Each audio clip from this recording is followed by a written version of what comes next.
Regional development officer এবং deputy principal officer পদে নিয়োগের যে বোর্ড মেম্বার প্রদীপ দেববর্মা আমাদের কাছে একটা কমপ্লেন করেছে যে 9 তারিখ তাদের একটা এক্সামিনেশন ছিল, কিন্তু 8 তারিখেই তাদের যে আনসার কিটা যেটা আছে এটা আউট হয়ে গেছে সোশ্যাল মিডিয়াতে।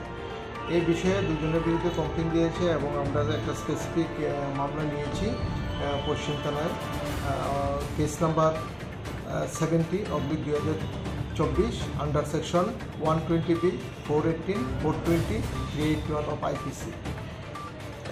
এফআইআর নেমে দুইজনকে দিয়েছে, সুজয় ঘোষ এবং চয়ন সাহা নামে দুইজনকে দিয়েছে। কেসের তদন্ত নেমে কেসের আয়ু চয়ন সাহাকে আমরা ডিটেন করেছি এবং তার জিজ্ঞাসাবাদ চলছে।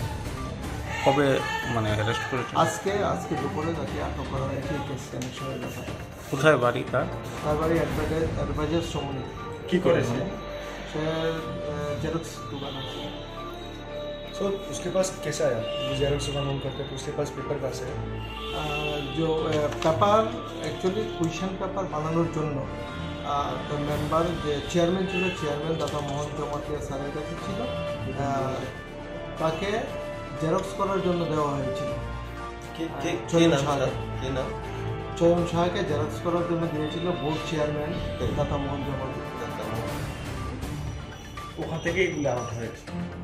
মূলত এখন প্রাথমিক তদন্তে এটাই বোঝা যাচ্ছে এখান থেকে আউট হয়েছে। तो दूसरा स्टेटस का क्या, दूसरा अरेस्ट का क्या स्टेटस है? अभी हमारा इन्वेस्टिगेशन चल रहा है, जो है इन्वॉल्वमेंट जो सोशल मीडिया में अपडेट किया है उन लोगों को भी हम लोग अरेस्ट करेंगे एक केस कनेक्शन।